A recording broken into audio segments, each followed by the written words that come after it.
దాని తర్వాత కవిత కేసులో ఈడీ సిబిఐలకు నోటీసులు,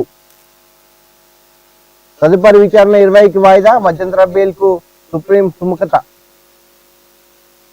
ఢిల్లీ మద్యం కేసులో బెయిల్ కోసం బీఆర్ఎస్ నేత కవిత వేసిన పిటిషన్ ఈడీ సిబిఐ సుప్రీంకోర్టులో నోటీసులు జారీ చేసింది. తదుపరి విచారణను 20కి వాయిదా వేసింది.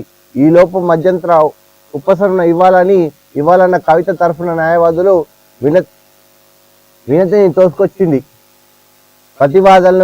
వాద ప్రతివాదనలు వినకుండా ఆ సాధ్యం కాని జస్టిస్ బిఆర్ గవే, జస్టిస్ కేవి విశ్వనాథన్తో కూడిన ధర్మాసనం పేర్కొంది.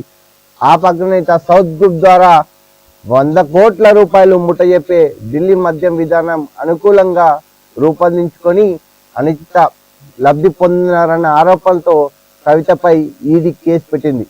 రైట్, కవితది మాత్రం అంటే అందరు ఊహించినారు.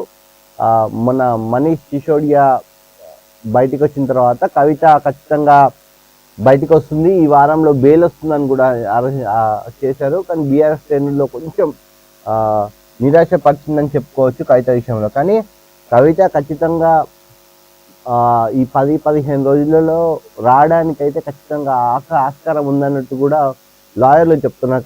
కవిత తరఫు నుంచి లాయర్లు కూడా. చూడాలి మళ్ళీ కవిత ఎపిసోడ్ ఎట్లా జరుగుతుంది అనేది. ఎందుకంటే చాలా గ్రౌండ్ లెవెల్ వినబడుతుంది. ఏంటంటే బీఆర్ఎస్ బీజేపీ ఒకటైపోయే పనిలో ఉన్నాయి కాబట్టి కవిత ఖచ్చితంగా బెయిల్ దొరికే ఆస్కారాలు చాలా మెండుగా ఉన్నాయన్నట్టు కూడా తెలుస్తా ఉంది. సో చూడాలి మళ్ళీ ఎట్లా ఏంది అన్నది కూడా. హైదరాబాద్లో ఉన్నాయి మెగా టెస్ట్ సెంటర్స్.